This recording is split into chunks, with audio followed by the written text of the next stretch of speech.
Muito bem, vamos iniciar então as nossas aulas aqui, lá embaixo, em todos os locais da igreja, os irmãos estão tendo aula.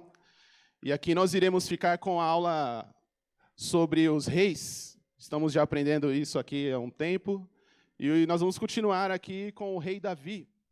E para isso eu quero orar com os irmãos, entregando este momento nas mãos de Deus, e que possa ser um bom momento para nós.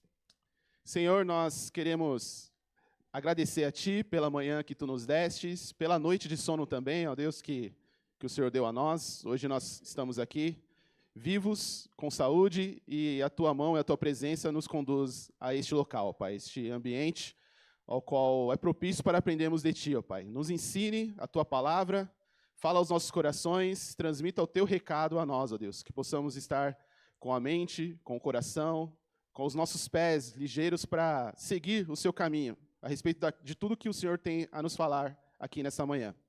Ajude-nos a compreender cada detalhe da Tua palavra e assim usufruir dela e ter ela como a nossa fonte de vida. Assim nós pedimos, para a glória do Senhor, em nome de Jesus, amém. Então vamos lá. Domingo passado vocês viram parte aí da história de Davi.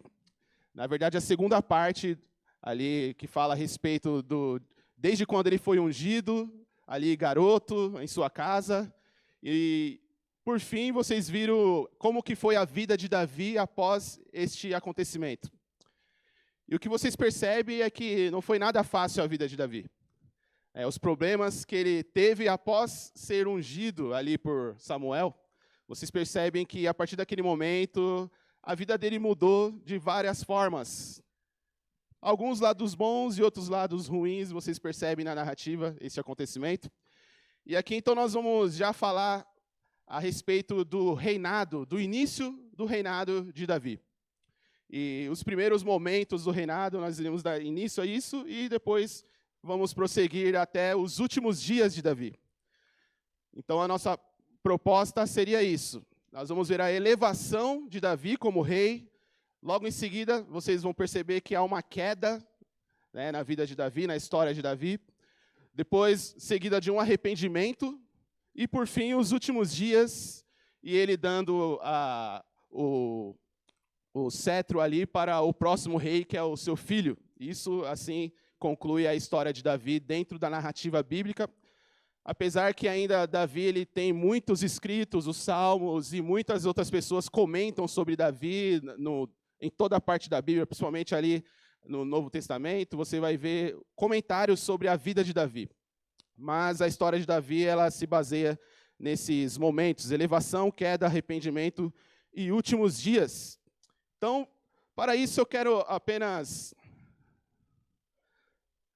trazer algo aqui sobre o tema da narrativa, que também está inserido nos textos de 1 e 2 Samuel, e vocês vão perceber que há algo fundamental a se entender a respeito da narrativa bíblica e como nós podemos entender os textos do Pentateuco, os textos do Antigo Testamento. Então, primeiramente, há no Antigo Testamento um tema fundamental, que nós podemos encontrar ali, até mesmo em Deuteronômio, que relata que o tema fundamental é que o Deus de Israel é o único Deus. Então, a primeira mensagem, quando você lê ali o Antigo Testamento, o que gira em torno de tudo que você lê, é que o Deus de Israel é o Deus único. Essa é a proposta de todos esses escritos do Antigo Testamento. É uma proposta fundamental. Então, a própria história davídica está em torno deste assunto principal. O Deus de Israel é o único Deus. E quando você lê a história de Davi, você tem que estar com a sua mente voltada para este tema fundamental. O Deus de Israel é o Deus vivo, único e verdadeiro, e isso é proposto também para todos os livros do Antigo Testamento e podemos dizer para toda a Bíblia. Tá? Então, o tema fundamental, podemos dizer aqui de toda a Bíblia, além da redenção, é que o Deus de Israel é o único Deus.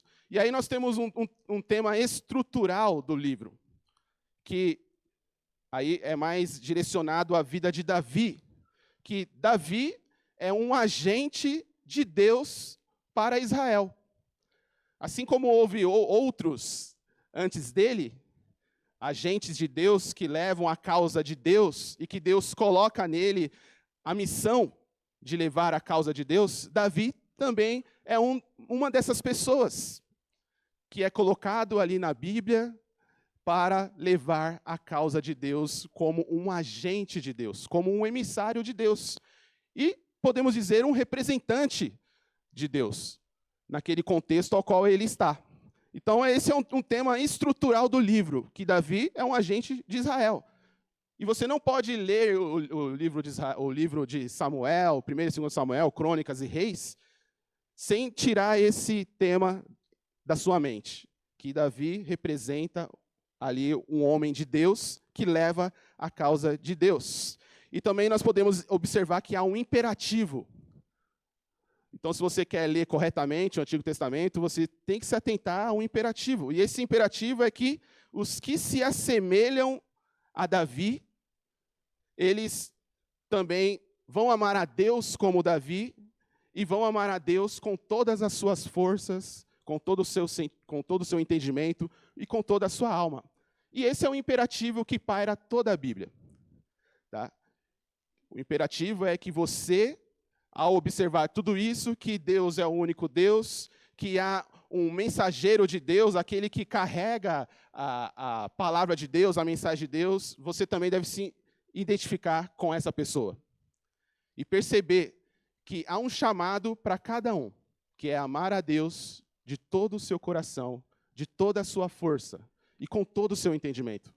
Então, basicamente, nós temos esses 3 princípios que giram aí em torno de toda a narrativa bíblica. Todo aquele que se depara com Deus, o único, deve também prestar-lhe adoração, culto e amá-lo com todo o seu coração e com todo o seu entendimento e toda a sua força. Esse é o imperativo que podemos observar em cada parte da Bíblia. Tá? Se há um imperativo comum a todo o percurso bíblico, desde Gênesis a Apocalipse, é que você precisa amar a Deus. Ao olhar para essa pessoa, esse Deus grandioso, essa grandeza infinita e de glórias infinita, a única coisa que você deve fazer diante dele é se dobrar, amá-lo, adorá-lo e entregar a sua vida para ele. Todas as pessoas que têm um encontro com essa luz grandiosa, automaticamente terá que se dobrar e se rebaixar diante dele. Ou por conta própria, ou você terá que fazer isso à força. Assim como Deus fez muitos se dobrar a ele, mesmo essas pessoas não querendo, humilhando-as diante dele. E assim é a estrutura de toda a narrativa do Antigo Testamento, e é válido também para aprendermos a respeito da história de Davi. Então aqui nós vamos ver que há um significado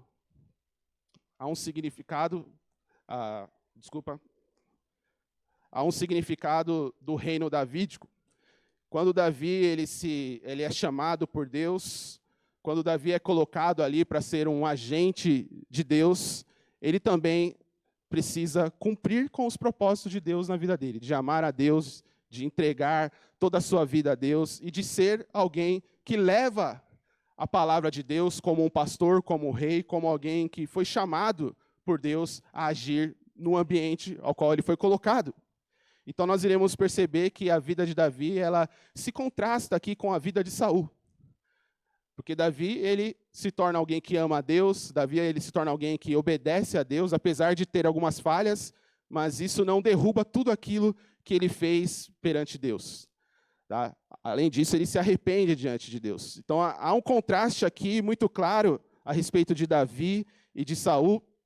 Então, ao estudarmos a história de Davi, você vai perceber isso claramente. A loucura de Saul, a desobediência de Saul, lá em 1 Samuel, e depois em 2 Samuel você vê a liderança, o pastoreio de Davi, alguém piedoso, exemplificado por alguém que é chamado por Deus para cumprir a promessa de Deus e os propósitos de Deus. Isso é identificado claramente na estrutura do livro também. Mas também você vai notar que Davi ele teve falhas, e a Bíblia é muito interessante que ela não tira isso. A Bíblia ela não é um livro tão puro e santo, tá? E um livro verdadeiro e original, que ela não tira as falhas das pessoas. Ela não elimina ali para deixar ali aquele livro mais tranquilo de se ver, de se ler, tá? Como algo que se impõe diante daquele livro, mas ela mostra, sim, as falhas das pessoas, mostra os problemas que elas têm, bem como o arrependimento, bem como as confissões que elas têm, que elas fazem ali, ou que elas vão atrás disso, né? Então, vocês conseguem perceber isso no livro da Bíblia, na Bíblia. Enfim, podemos agora olhar para a vida de Davi, como alguém que é o fugitivo de Deus. Um homem que foi chamado, um homem que nele foi operada a unção para se tornar rei, agora ele é um rei que não pode assumir o reinado, mas é um fugitivo. Isso nós vemos lá em 1 Samuel 19, né, Davi ele se torna um fugitivo, depois logo em seguida Saul coloca em seu coração eliminar Davi com toda a sua força. E depois nós percebemos que o caminho de Davi é apenas uma fuga constante, é um caminho de trevas, podemos dizer assim. Tá? Alguém que está fugindo, alguém que não pode assumir o reinado, alguém que não pode viver bem e feliz, mas sempre fugindo, sempre procurando um esconderijo. Depois vocês percebem que Davi ele começa a encontrar outras pessoas, ele começa a encontrar outras pessoas com problemas quando ele vai até aquela caverna de Adulão. E ali Davi ele se mostra alguém como o próprio Jesus Cristo. Vocês se lembram daquele texto da Bíblia que fala, Mateus 11, 28, que vinde a mim todos vós que estáis cansados e sobrecarregados. Davi ele se torna alguém desse tipo. Ele recebe pessoas com problemas ali na caverna de Adulão, no capítulo 22. Depois do capítulo 27, você vê Davi buscando o exílio lá junto ao rei de Gate, na Filístia, aos filisteus. Depois do capítulo 29 até o capítulo 30, Davi ele então se despede desse grupo dos filisteus, do serviço militar ao qual ele servia ali, e vai para Ziclag, onde ali ele encontra a cidade em ruínas. Então, este é o percurso de Davi antes de se tornar rei. Até em 2 Samuel, capítulo 1, versículo 1, vocês podem ler comigo aqui. 2 Samuel, capítulo 1, versículo 21. Nós vemos aqui a elevação de Davi.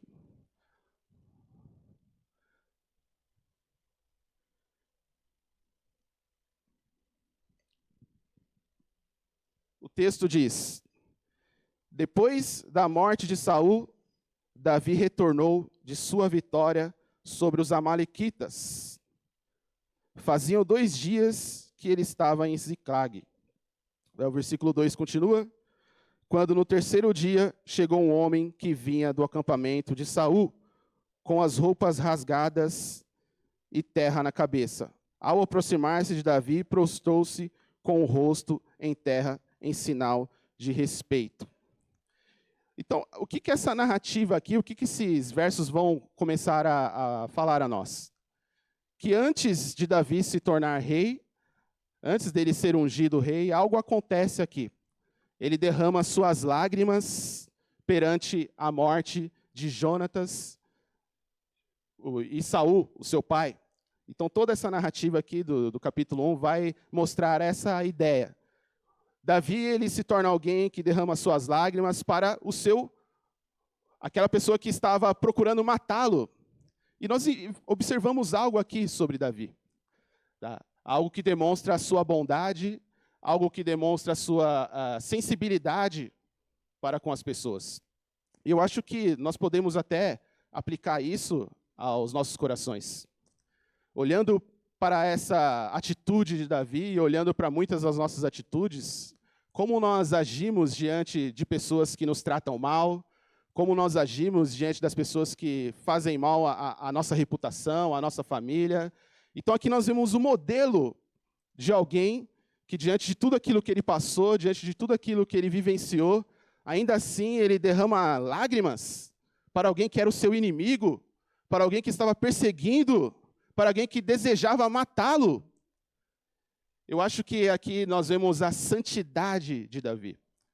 algo que tem a ver com o homem segundo o coração de Deus. É uma marca que nós podemos observar na vida de Davi.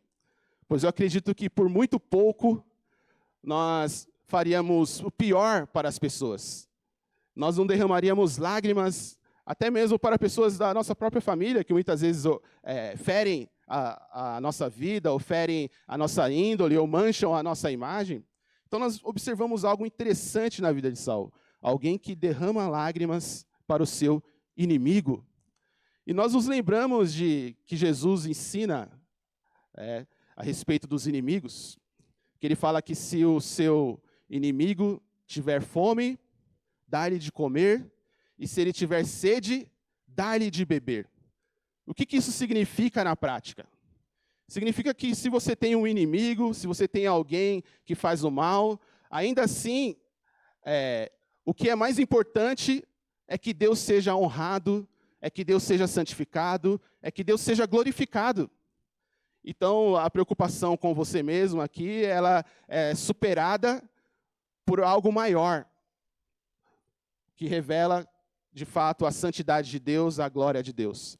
Então, Jesus ensina que se você tem um inimigo, o que você tem que fazer é, de fato, fazer um bolo, fazer o seu melhor bolo e levar para ele. E levar até a casa dele. E assim você estará glorificando a Deus, você estará santificando o nome de Deus. Então é o que Davi demonstra aqui, essa sensibilidade para com as pessoas. Ele não é alguém centrado, ele não é alguém que se ocupa consigo mesmo, mas ele está o tempo todo pensando em honrar o nome de Deus. E eu acho que é dessa forma que nós devemos agir como cristãos. Quando nós olhamos para Davi, um modelo assim do Antigo Testamento, de alguém que carrega um agente de Deus, é isso que nós observamos. É alguém que chora diante da morte do seu inimigo. Então esse amalequita vem até Davi e ele conta este relato. E Davi, então, ele opera uma justiça, ele mata este homem. Apesar de tudo aqui, Davi, ele é justo e ele age com a justiça de Deus. Perante a justiça de Deus, este homem merecia, então, essa morte. Tá? Ele matou um ungido do Senhor e recebeu ali a sua paga. Depois nós observamos aí o funeral de Saul e Jonatas, esse mesmo capítulo, e nós temos aqui um cântico fúnebre, que estão aí do versículo 17 ao versículo 27. Eu gostaria de destacar alguns pontos sobre este cântico fúnebre.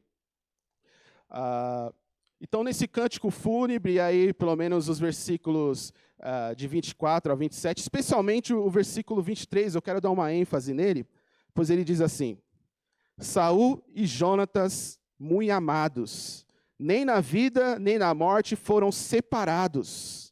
Eram mais ágeis que as águias e mais fortes que os leões.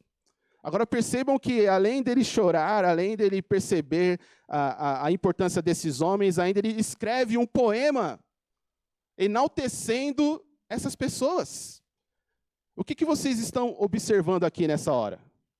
Que Davi, ele tinha Saul como inimigo, alguém que queria matá-lo, alguém que queria persegui-lo de todo jeito, e, além disso, ele escreve um poema enaltecendo a força, o poder dessas pessoas, dessas personagens aqui, e tratam eles como muito amados, e nem na morte eles foram separados, mais ágeis que as águias, mais fortes que os leões. Então, este canto dá uma certa glória para Saul e Jonatas. Aqui nós vemos, então, a humildade de Davi. É um contraste gritante com o orgulho, soberba de Saul. Então nós vemos na vida de Davi a imagem de alguém que é humilde, de alguém que é simples, de alguém que chora, de alguém que se sensibiliza, de alguém que não está preocupado com a sua autoimagem, com a sua relevância. Ele aguardou o tempo de Deus para ser colocado como rei. É, de fato, alguém humilde.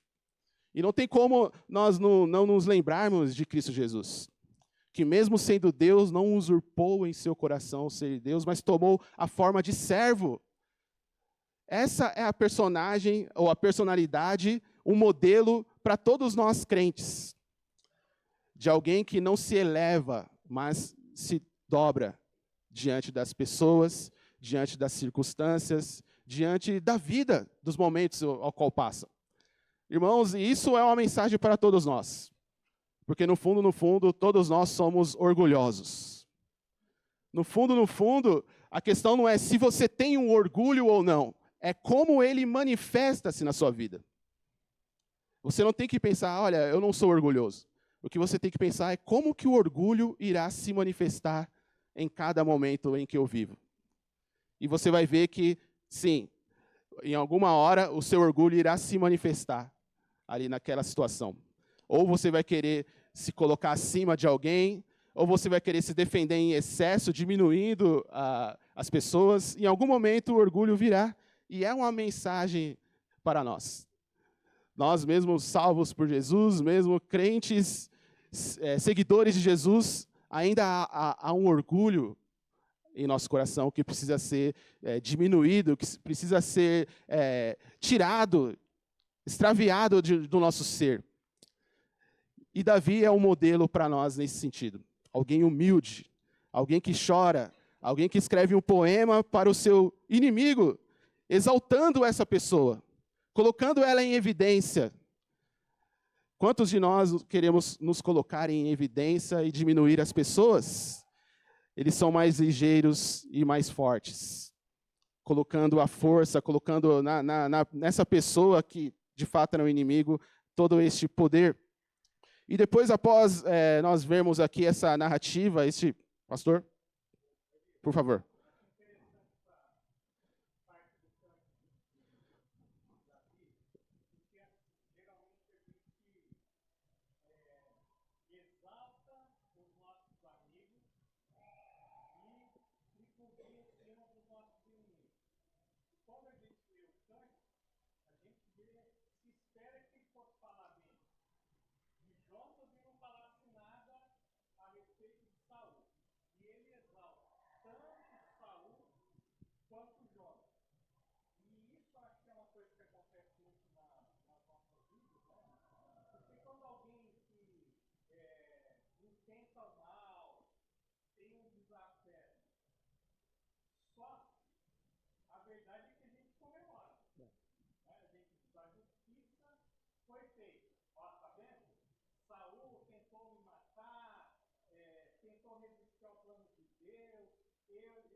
Perfeito, é isso mesmo. Corretamente. Então, são coisas que nós vemos paralelo aí à história de Davi. E quando você tem um Saul ali, isso se evidencia mais. E eu acredito que todos nós teremos aí um Saul que fará mal a nós, que tornará a nossa vida mais difícil. Só que é nessas horas que o seu caráter piedoso irá se evidenciar. São situações que nós vivemos e Deus não tirou Saul da vida de Davi. Deus manteve ele ali. E teve um significado, teve um motivo, porque dessa forma se evidencia o caráter piedoso do crente, né? Quando nós temos essas pessoas que Deus coloca ali. É Deus que vai colocar alguém difícil para você lidar. E a questão é, como é que você vai reagir diante dessa pessoa? A nossa vida... Sim, pode falar.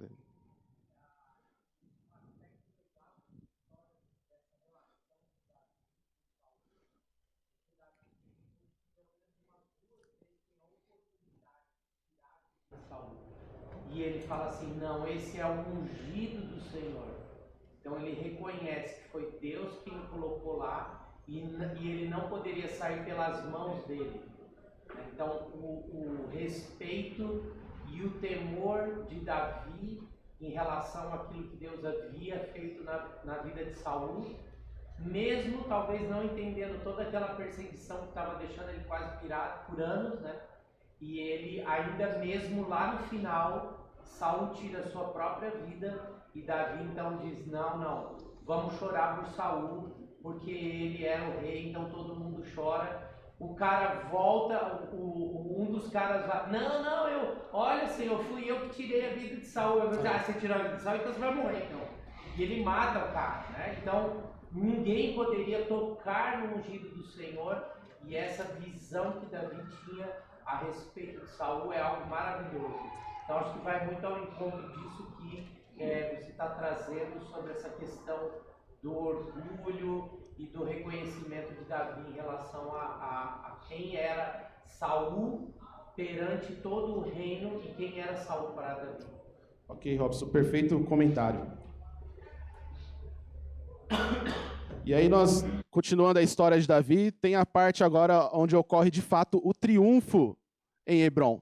E é justamente nessa cidade de Hebrom, é uma cidade muito significativa para o contexto bíblico aí, desde dos patriarcas, tá? Então vocês percebem que aqui a morte de Saul foi um sinal para que Davi ele deixasse a cidade de Ziclag, ao qual ele frequentava ali, estava morando, e também ele era escravo ali, ele era alguém que estava sendo dominado pelo rei dos filisteus. Então ele abandona essa situação de alguém que estava passando por uma vassalagem ali, uma espécie de vassalagem, e agora há uma subida de Davi.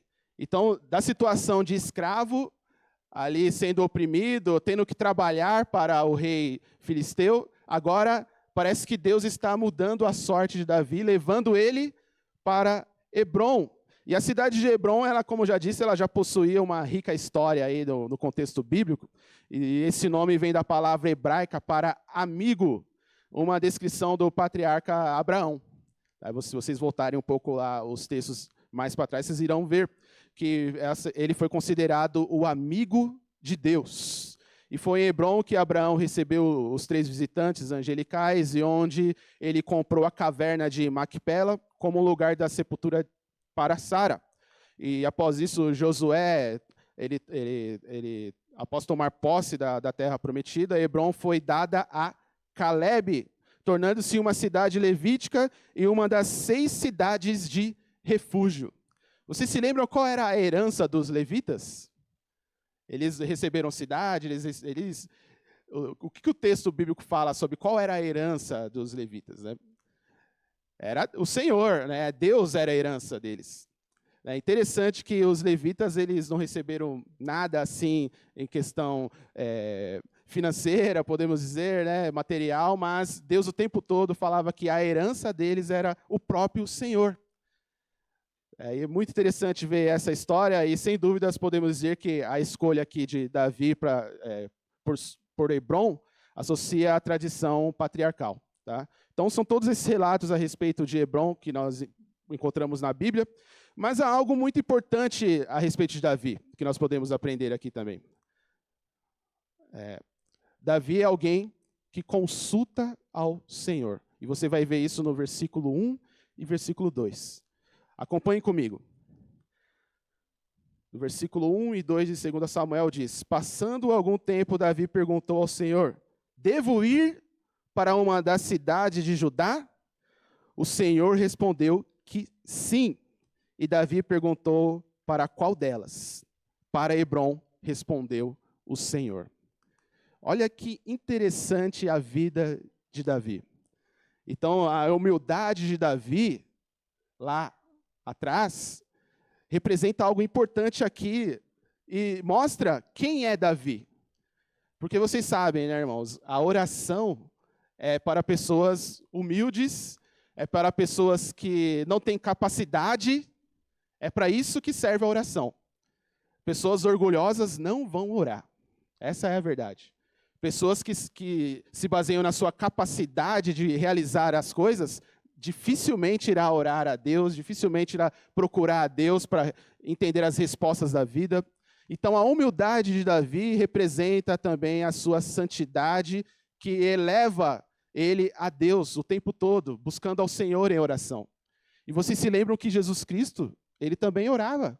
Ele saía de madrugada para orar. E os apóstolos ficavam perguntando: onde está Jesus? Onde está Jesus? E de madrugada ele estava lá orando ao Senhor, buscando a Deus.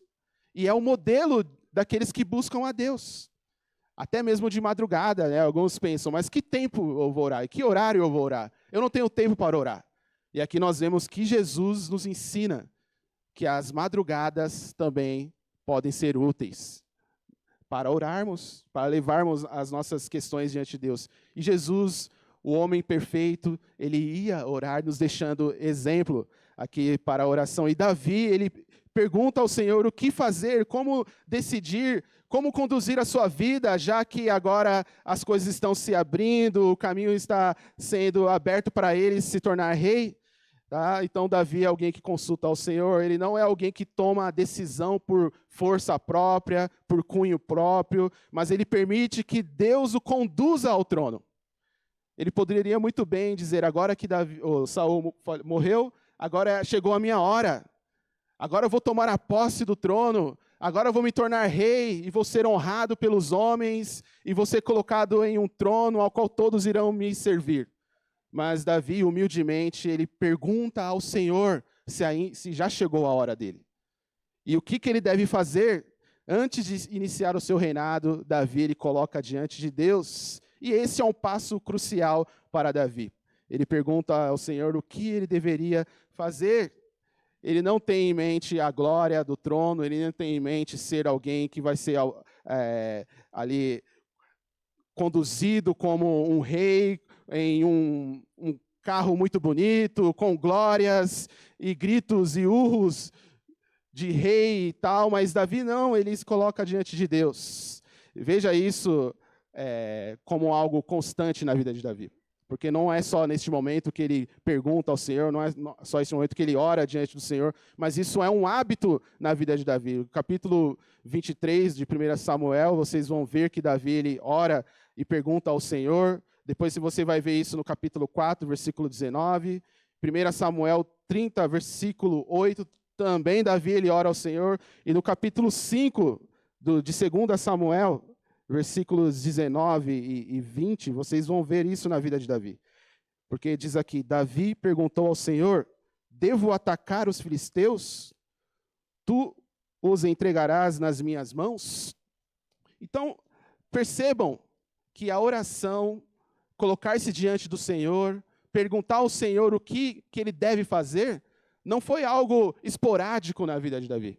Não foi em um só momento que ele fez isso. Mas em toda a sua caminhada, ele perguntava ao Senhor e deixava Deus dizer o que ele deveria fazer ou não. Em cada situação você vê isso como marca da vida de Davi. E para nós, irmãos, isso é um ensino muito importante. Porque você também não deve dar um passo na sua vida sem antes perguntar ao Senhor o que você deve fazer. Nós devemos aprender com o exemplo de Davi, a não darmos passos sem a companhia do nosso Senhor, sem a companhia do nosso Deus. O Salmo 32, versículo 8 diz, instruir-te-ei e te ensinarei o caminho em que deves andar. O Salmo 32, versículo 8 nos diz que Deus é aquele que nos instrui, é Deus que nos ensina o caminho e que nós devemos entregar todas as nossas perplexidades, os nossos problemas diante do Senhor e perguntar a Ele, Senhor, o que queres que eu faça? Como isso tem sido na sua vida? Você tem perguntado ao Senhor o que você deve fazer? Você tem tomado decisões precipitadas como Saul? Ou você tem se dirigido por Deus a cada passo que você dá? Então, essa escolha de Davi de ir até o Senhor deve ser a escolha de cada crente que vê esses modelos bíblicos, esses paradigmas para seguir, ser alguém que ora e pergunta ao Senhor em cada situação. O Spurgeon, ele disse em um sermão, deixa eu ver se eu coloquei aqui. Não coloquei, mas eu vou ler para vocês. Spurgeon diz assim, de muitas rochas escaparíamos se permitíssemos que o nosso Pai tomasse o leme. Areia movediça e muitos bancos de areia evitaríamos se permitíssemos que sua vontade soberana fizesse as escolhas e comandasse. Então, até Cristo, o filho de Davi, ele orava de madrugada, porque nós não iremos orar e colocar diante do Senhor a nossa vida e as nossas situações difíceis também. Não podemos decidir nada sem o nosso Deus. Que assim possa ser em nossa vida. E outro ponto importante sobre Davi é a sua subida. O texto, não aqui na versão NVI, ele não relata essa subida de Davi, mas o texto na Ara, ele vai relatar exatamente essa subida. Porque vocês vão perceber, eu vou ler para vocês esse texto e diz assim: depois disso, consultou Davi ao Senhor, dizendo: subirei a algumas das cidades de Judá. Então, a primeira subida que o texto revela. Depois ele continua: respondeu-lhe o Senhor: sobe. Perguntou Davi: para onde subirei? Mais uma vez o texto repete: respondeu o Senhor: para Hebrom. E continua o texto, versículo 2: subiu Davi para lá. E também as suas duas mulheres, Ainoã e a Jezreelita, e Abigail, a viúva de Nabal, o carmelita, fez Davi subir os homens que estavam com ele. Será que o texto não está deixando para nós aqui uma mensagem importante a respeito de Davi? Que agora Davi ele está escalando para um monte, para uma cidade superior, para algo que ele irá ali controlar e comandar? Será que o texto não está nos dando pistas aqui para a vida de Davi, para a escalada dele até o trono?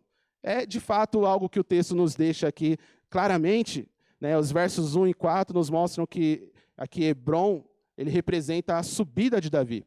Mas não só uma subida política, mas também pode nos ensinar sobre uma subida espiritual de sua vida.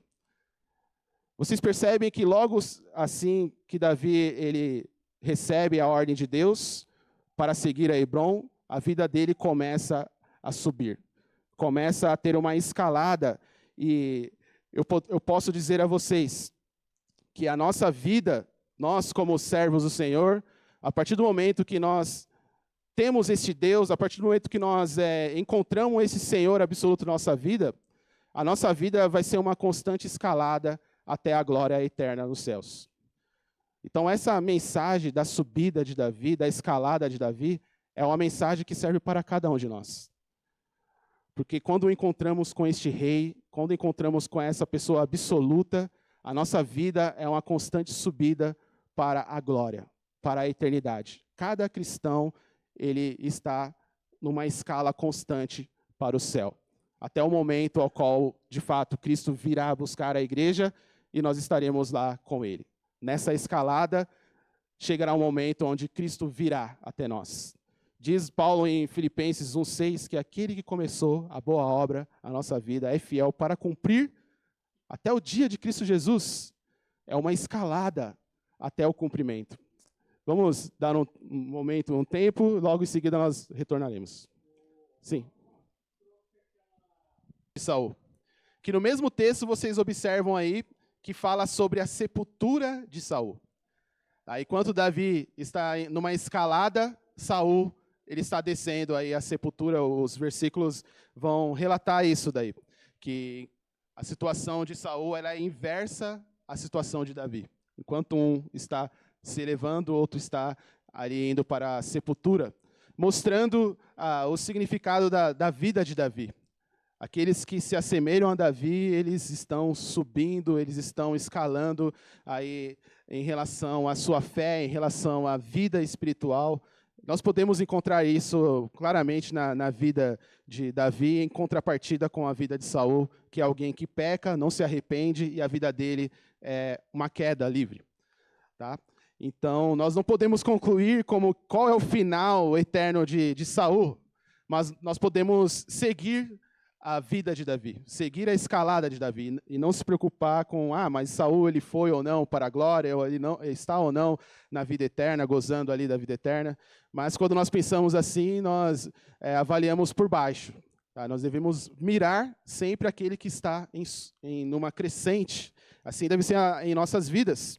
E ainda mais sobre essa elevação de Davi, ele não só alcança o favor daqueles de Judá, mas também Deus ainda quer torná-lo rei de todo Israel. Ele vai atingindo aos poucos o nível até chegar a reunir todos de Israel e ele como rei e pastor e chefe e governante de todo Israel. Assim é a vida de Davi.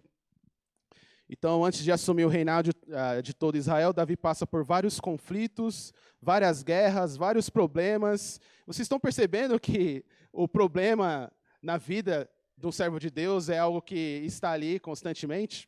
Mesmo diante daquilo que Deus coloca em nosso coração, mesmo diante daquilo que nós sobejamos, que é a glória do céu, a vida do servo de Deus, ela intermedia, ou há vários pontos ali de conflitos, problemas. Nós não devemos olhar a nossa vida apenas numa constante, numa crescente, mas a vida de cada um de nós, ela contém esses percalços, contém essas pedras. A nossa vida é assim. E isso é demonstrado claramente na palavra de Deus, nas Escrituras. Quando nós olhamos, de fato, a Bíblia e os personagens, você vai ver e vai se assemelhar com muitos deles. Assim é a vida do crente. Tá? Ele passa por muitas batalhas, muitas guerras, muitos conflitos, até atingir o ideal, que é a glória eterna dos céus. Jesus mesmo disse, né, que no mundo nós passaríamos por várias e várias tribulações, mas que nós deveríamos ter bom ânimo, porque a vitória já é certa, né? A vitória vem por meio dele. Tá? Mas, enfim, nós teremos várias batalhas, várias pequenas batalhas para chegarmos a este patamar, a este nível, que é a glória nos céus.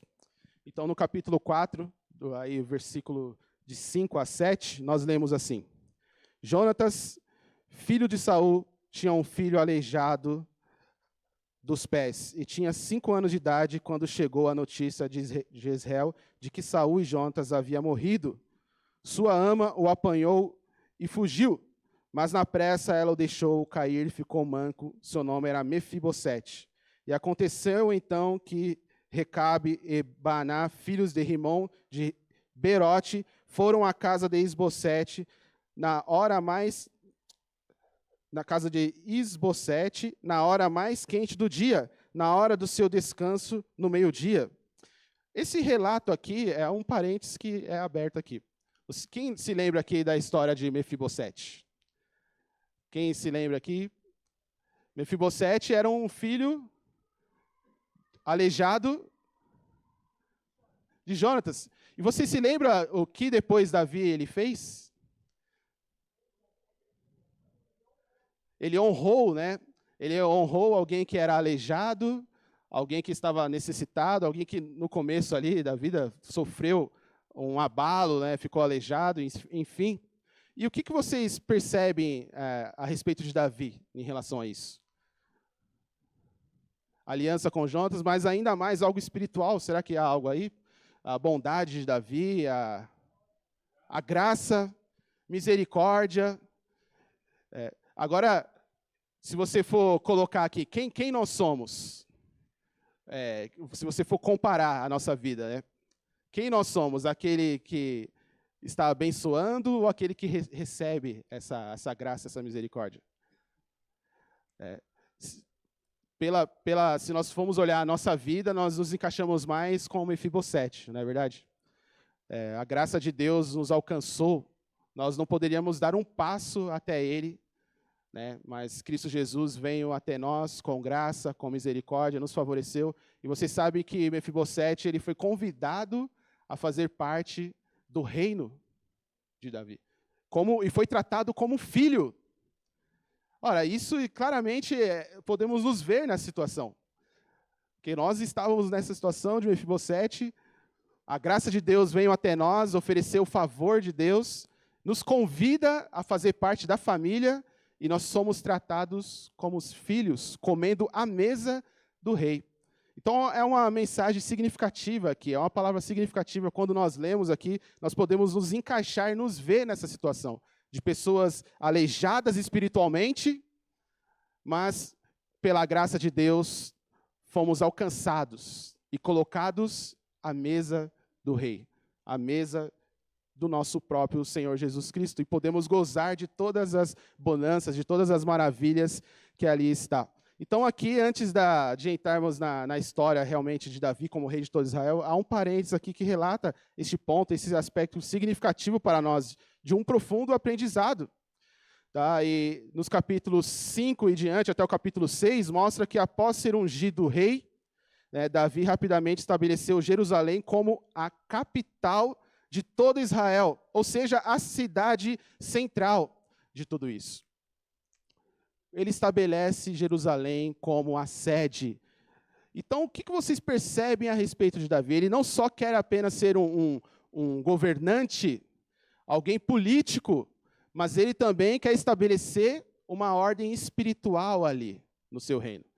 Ele quer comungar com essas duas ideias, ser um rei político, mas também estar debaixo da proteção espiritual de Deus, transformando Jerusalém como a sede central, algo que ali estabeleceria o reino, algo que seria estabelecido não só o reino, mas também o plano espiritual do culto, da adoração. Porque na mesma narrativa vocês percebem que ocorre algo aí quando ele começa a fazer, a proclamar-se rei. Aqui nós vemos que há uma aliança davídica que ocorre aqui neste meio tempo.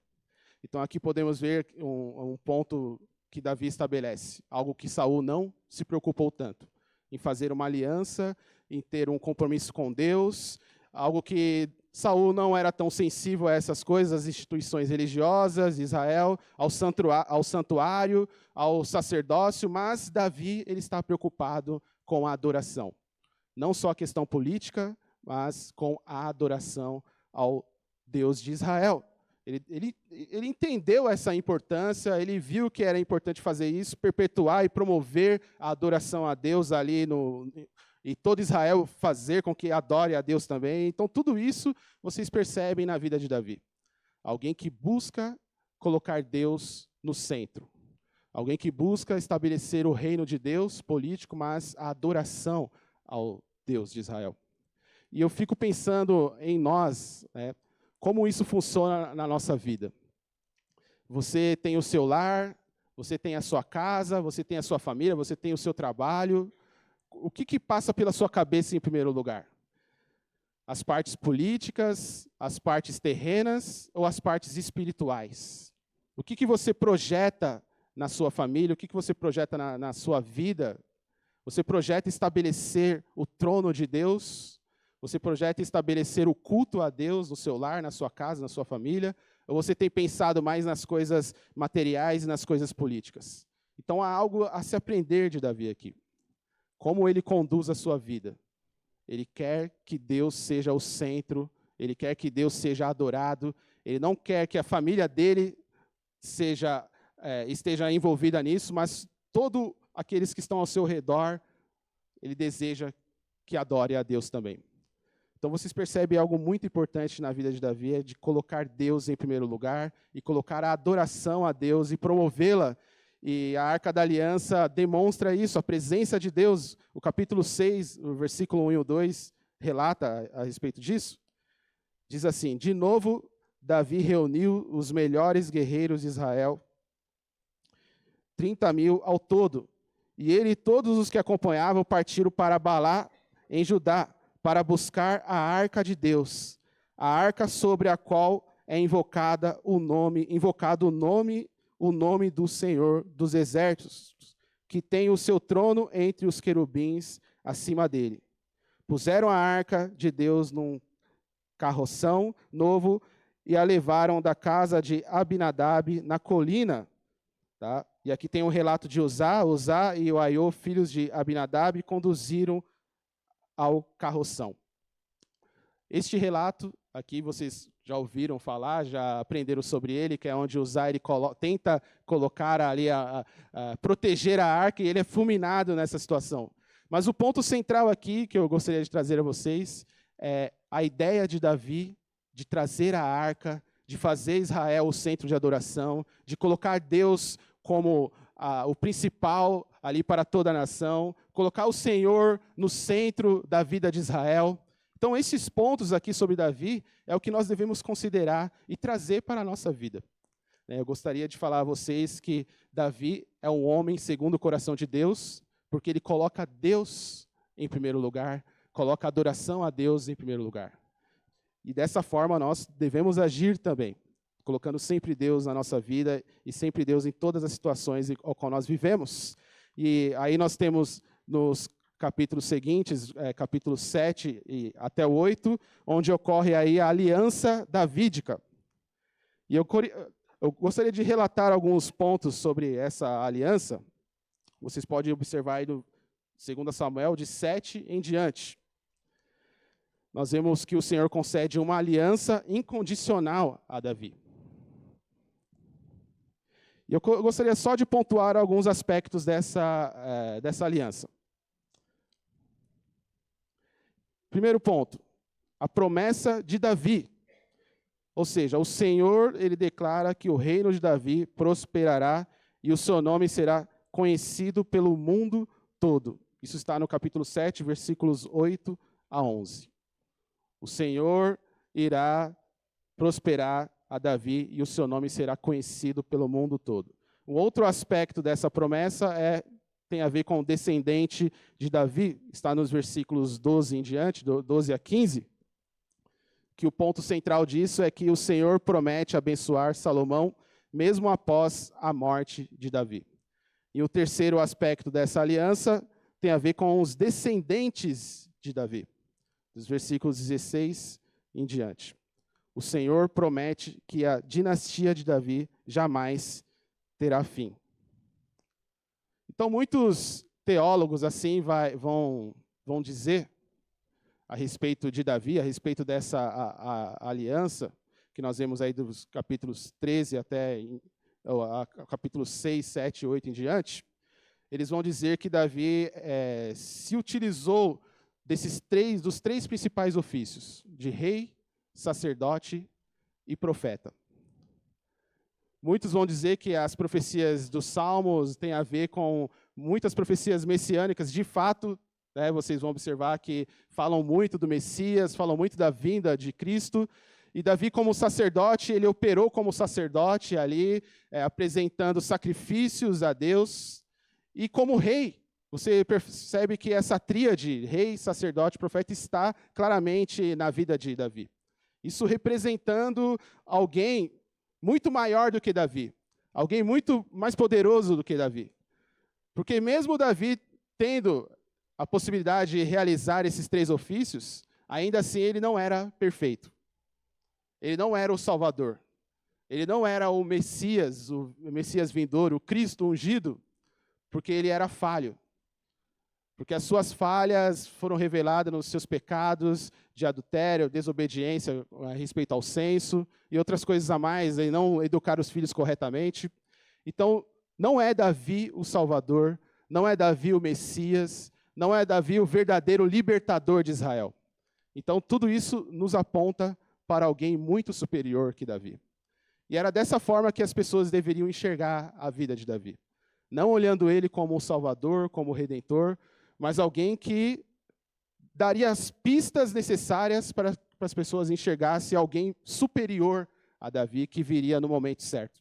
Então, a história de Davi, ela é como se fosse um homem de Deus, que foi colocado ali para Israel, para apontar para alguém muito maior, muito superior, santo, puro e perfeito, que nós sabemos que é Jesus Cristo, o nosso Senhor e Salvador. Assim, a vida de Davi, ela aponta diretamente para Cristo. Davi aqui é um tipo de sacerdote, um tipo de rei, um tipo de profeta, e a vida dele revela tudo isso, mas, de uma certa forma, apontando para aquele que viria lá na frente. Então, nós podemos dizer que o crente hoje nós que fazemos parte dos crentes, dos cristãos do Novo Testamento, nós podemos ver a profecia de Davi claramente se cumprindo na pessoa de Cristo Jesus, o Messias, que veio da linhagem de Davi e que reinará eternamente.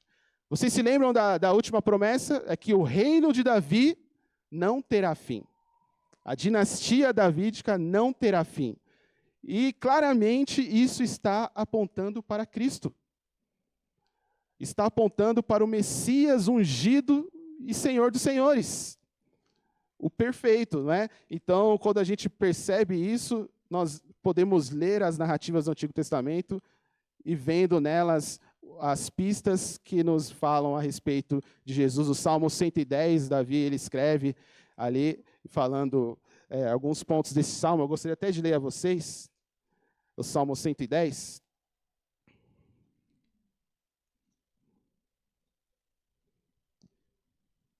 Que é um salmo davídico, mas que aponta para uma realidade maior.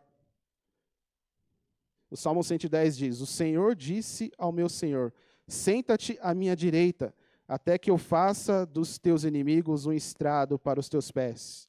O Senhor estenderá o cetro de teu poder desde Sião, e dominarás sobre os teus inimigos. Quando convocares as tuas tropas, o teu povo se apresentará voluntariamente, trajando vestes santas, desde o romper da alvorada. Os teus jovens virão como orvalho. O Senhor jurou e não se arrependerá. Tu és sacerdote para sempre, segundo a ordem de Melquisedeque. O Senhor está à tua direita. Ele esmagará reis do dia de sua ira. Julgará as nações, amontoando os mortos e esmagando governantes em toda a extensão da terra. No caminho beberão de um ribeiro, e então erguerá a cabeça. Percebam que, de uma forma poética, Davi está ilustrando aqui a pessoa de Jesus Cristo. Tu és sacerdote da ordem de Melquisedeque, muito anterior a Moisés e a ordem sacerdotal que Moisés ali estabelece. Cristo Jesus, ele é anterior, é um sacerdote anterior, ao qual é muito elevado e acima de todos os outros. Tá? E Davi, ele reconhece aqui, né, ele, de forma poética, ele declara essas palavras. Tá? Nós não sabemos se Davi tinha uma ideia exata a respeito do que estava falando, né, mas ele era um profeta de Deus aqui. E a boca dele estava sendo usada por Deus para falar coisas a nós hoje e ao próprio povo de Israel. Tá? Então, nós crentes fomos chamados a fazer parte do reino dos céus. E somos justificados e santificados como membros deste reino através da fé, não em Davi e não em outros que vieram antes, mas em Jesus Cristo. O autor de Hebreus vai falar que ele é o autor e consumador da fé. Apesar de Hebreus falar de vários outros que vieram, que fizeram ali o caminho, Cristo é o centro de tudo. Cristo é o centro da mensagem da Bíblia. E é nele que nós devemos depositar toda a nossa confiança e toda a nossa fé. Sim. Tá.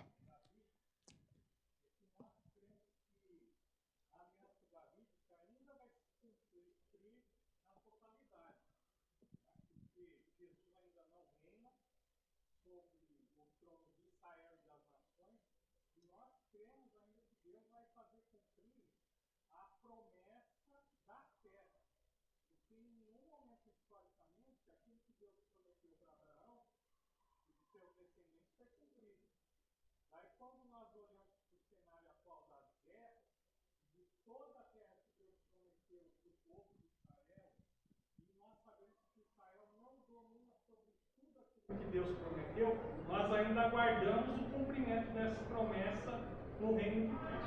Então isso é importante, né? A aliança davídica ainda, ela tem o seu cumprimento, mas ainda não foi totalmente cumprida e nós esperamos que isso aconteça com a vinda do Messias.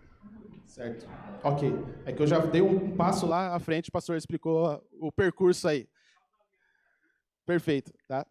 Muito bem. Nós sabemos, né, irmãos, que a história de Davi, eu estou resumindo tudo aqui, tentando trazer para vocês de uma forma bem resumida, mas isso aqui daria aulas e aulas e aulas sobre esse tema.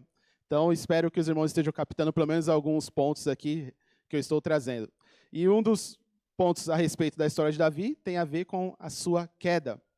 Nós não poderíamos deixar de falar a respeito disso. O pecado de Davi com Batseba está descrito lá em Samuel 11. Aí você volta um pouquinho aqui, capítulo 11 de Samuel. E eu vou relatar apenas os acontecimentos a você. Eu não vou ler o texto todo, mas o que você observa aqui em Samuel 11 é o seguinte: é uma espiral de acontecimentos pecaminosos. Nós temos aqui, em primeiro lugar, que Davi estava passando, a nação estava passando por um período de guerra. Era um tempo de guerra e o contexto de Israel era esse, guerra contra os amonitas. E nós vemos aqui uma decisão de Davi.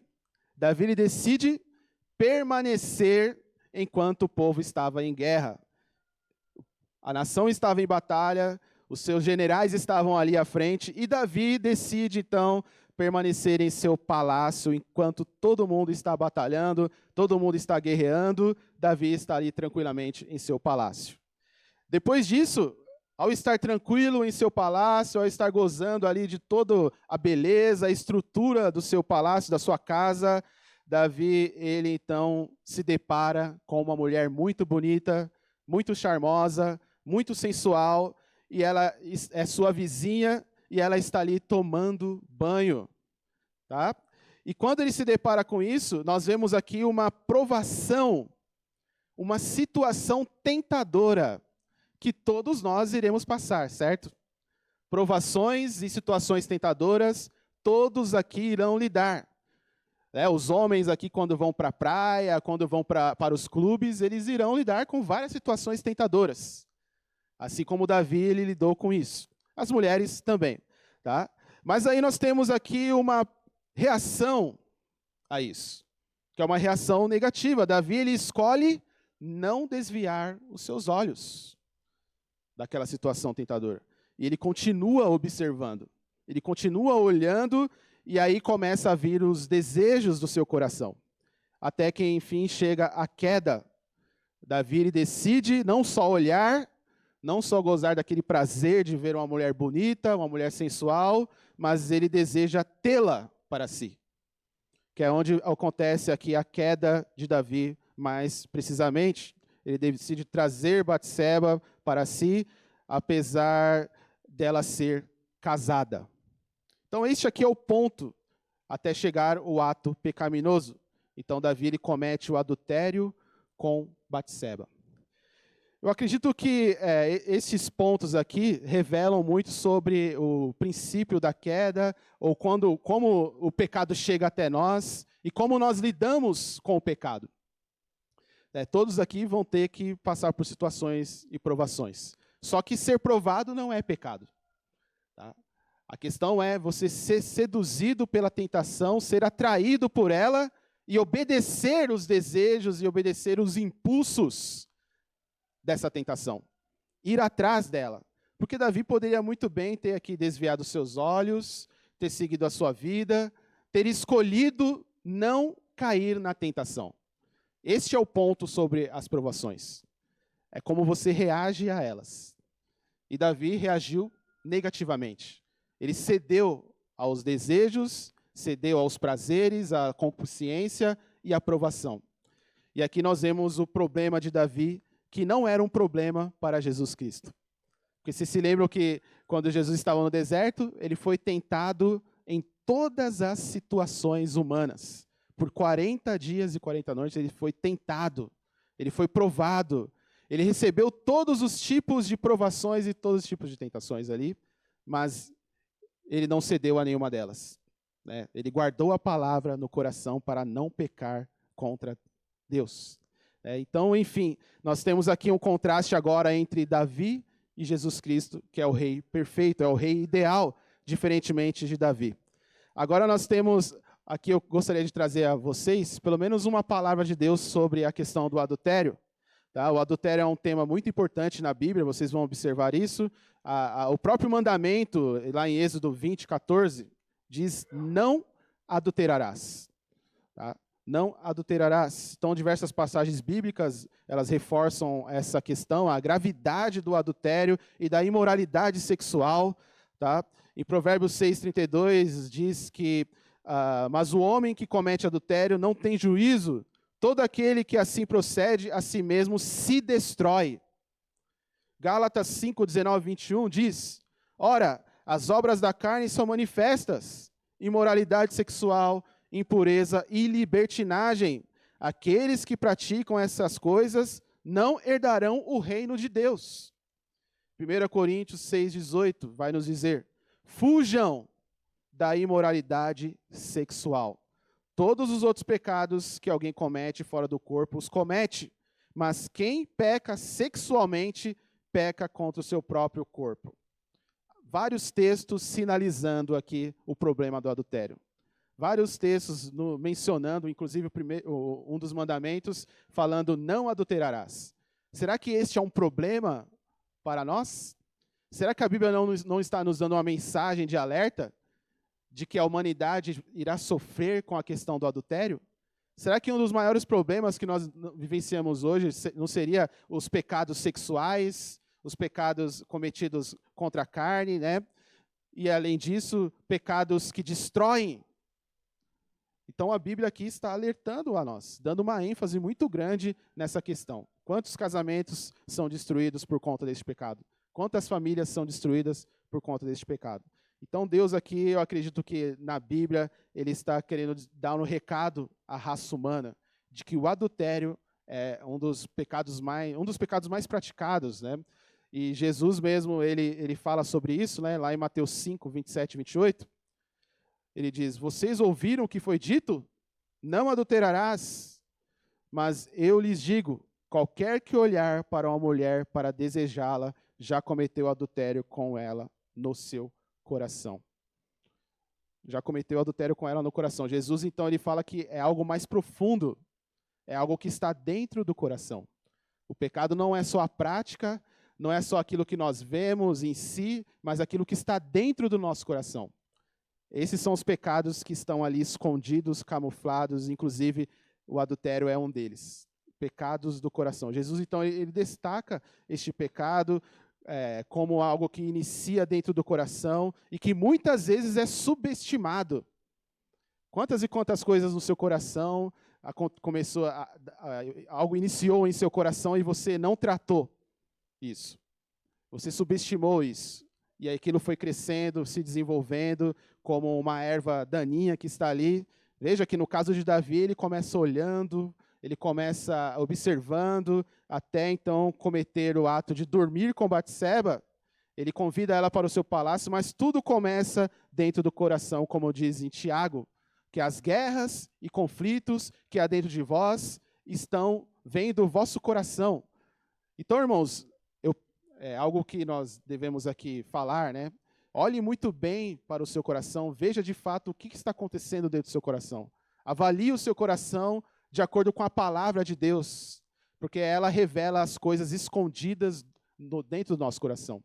A palavra de Deus ela é viva e eficaz, mais cortante como qualquer espada de 2 gumes, e ela esmigalha as coisas por dentro para que a gente consiga enxergar de fato ali as coisas que estão dentro do nosso coração. Então Jesus diz, vocês ouviram o que foi dito?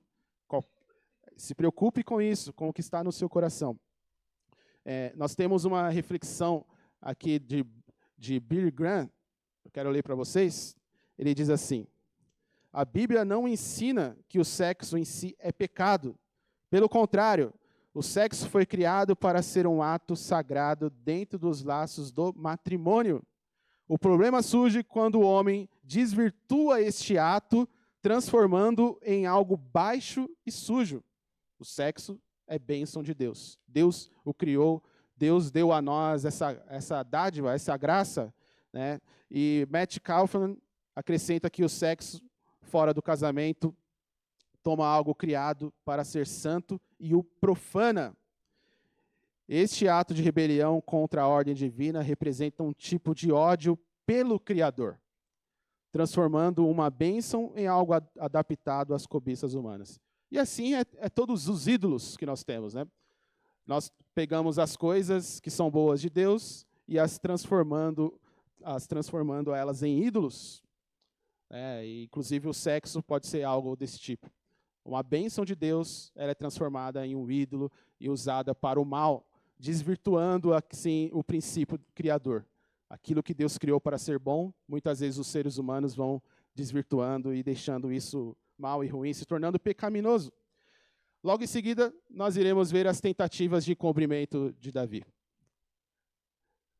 Então aqui Davi tenta encobrir o seu pecado, mesmo no capítulo 11, você percebe esses destaques aí. A primeira tentativa, ele tenta fazer parecer que Urias, o marido de Batseba, é o pai do bebê. Os versículos 6 a 13 falam sobre isso. A segunda tentativa, aqui Davi ele instrui Joabe a colocar Urias em uma posição de combate perigosa. A segunda tentativa, versículos 14 e 25. E o resultado aqui é que você vê Urias morto na batalha. Parece que o pecado leva a outro pecado. Um pequeno pecado, ele pode ser uma abertura para algo maior ali. Tá? E é o que acontece com a vida de Davi. Depois nós temos o casamento com Batseba, que, de uma certa forma, é um encobrimento. Davi, ele casa-se com Batseba para encobrir o pecado, versículos 26 e 27. Então, vocês estão vendo uma espiral que revela o pecado, até a situação pecaminosa, e aqui nós também observamos que é uma espiral que revela o encobrimento que ele está realizando. Então, aqui vocês percebem que, a cada momento, Davi ele vai dando passos distante de Deus. Passos para longe do caminho da bênção. Passos para um distanciamento que vai colocando ele de alguém que estava sendo elevado até Deus, agora para alguém distante de Deus. E o que o Senhor Deus faz com pessoas que estão dando passos para distante dele? Como Deus age com aqueles crentes que estão se desviando e indo para um caminho que não é o caminho dele? Estão saindo do caminho da graça para um caminho da perdição e maldição. Como Deus age com esses filhos? Quem pode responder aqui? Deus disciplina os filhos. Não é isso? Aqueles que se distanciam do caminho da graça, Deus disciplina. E é o que acontece com Davi. Mesmo ele se desviando, mesmo ele indo para uma espiral descendente, algo que vai deixando ele cada vez mais longe de Deus, Deus ele vai atrás de Davi. E como ele faz isso? Como Deus faz isso? Como é que Deus vai atrás de Davi? Confrontando, utilizando pessoas, aqui no caso utiliza o próprio profeta. Quantos aqui já viram um profeta vir até você? Quantos aqui viram um pastor ou um irmão vindo até você e falando a respeito de coisas ruins que você fez? Quais são as atitudes que muitos têm? Tá? Você é mais parecido com Davi ou você é mais parecido com Saul? Aqui nós vemos que Davi, apesar disso, ele é confrontado, o seu pecado é exposto, e, de uma certa forma, ele está ali ouvindo o que o profeta está falando, e ele cai em si, e vê que ele cometeu um grande erro. Mas isso nós vamos falar na aula que vem, a respeito de como Davi ele se recupera desse problema. Agora, percebam aqui o que a Bíblia diz em Provérbios 28:13. Quem esconde os seus pecados não prospera, mas quem os confessa e os abandona encontra misericórdia. Há uma maneira de tratar dos nossos pecados, e a maneira bíblica é de confessá-los. Entregar a Deus os nossos pecados. 1 João 1,9 diz, se confessarmos os nossos pecados, Ele é fiel e justo para nos perdoar os pecados e nos purificar de toda a injustiça. Deus, Ele trata com os pecados, Deus, Ele trata com os pecadores, Deus, Ele vai atrás dos pecadores, Deus, Ele vê quando as pessoas estão se distanciando dEle, Ele envia pessoas para trazê-las de novo para o aprisco, para trazê-las de novo para a comunhão e reunião. Deus não nos abandona em meio aos nossos pecados.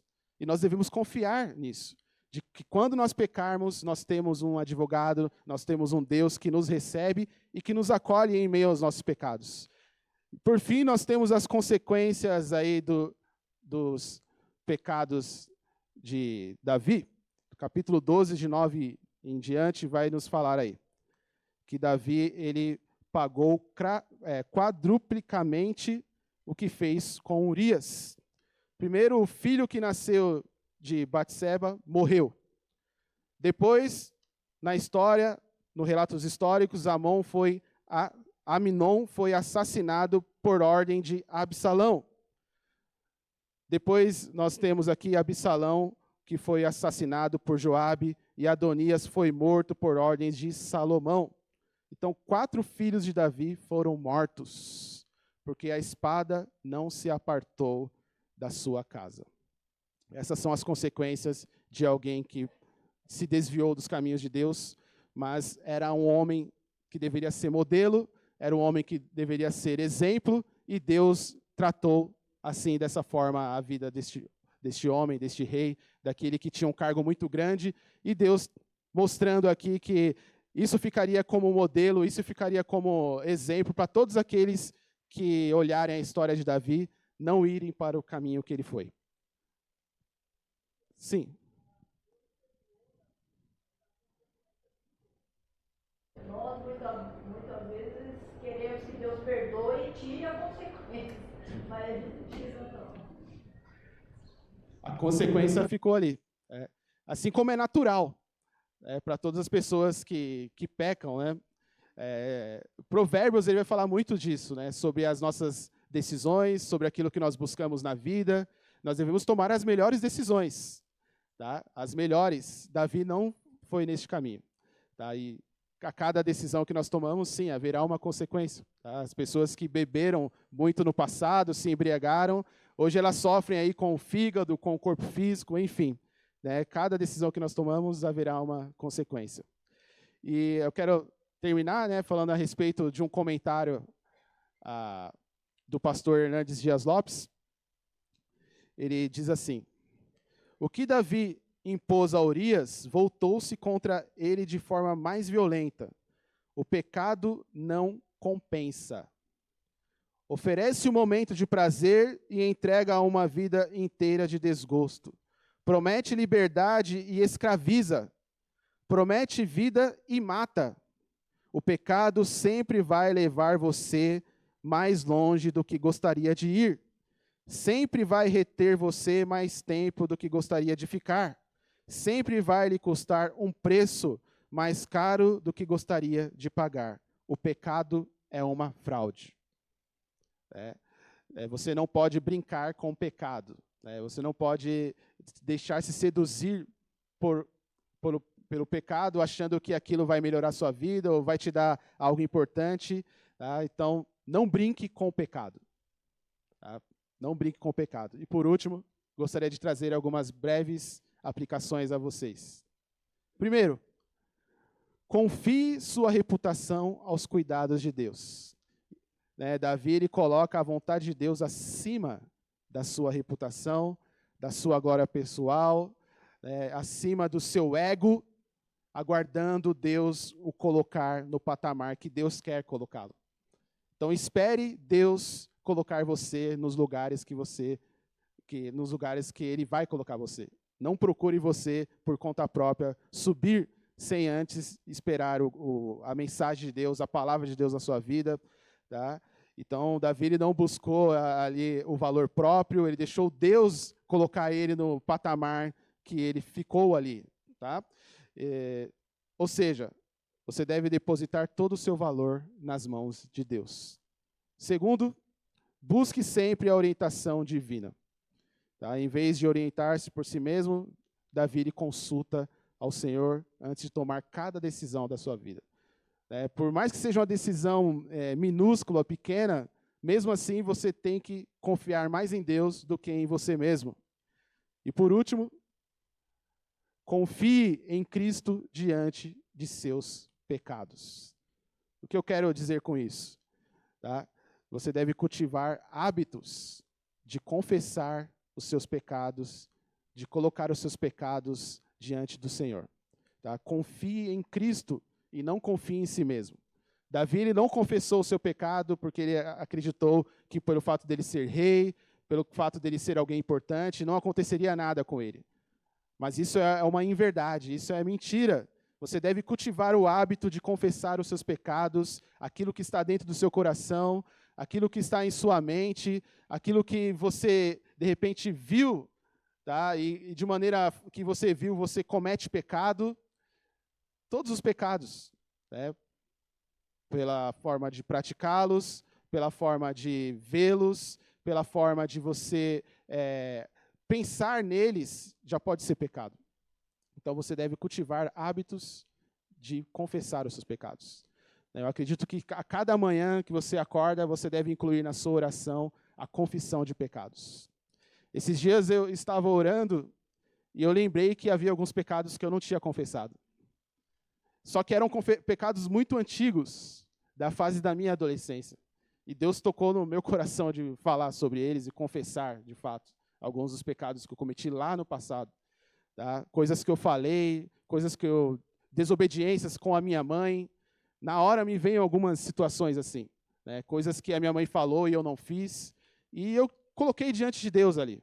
Eu pedi perdão a Deus. Hoje a minha mãe não está aqui viva, né, para eu falar com ela, mas naquele momento me trouxe uma calma em reconhecer que aquilo que eu fiz foi muito errado.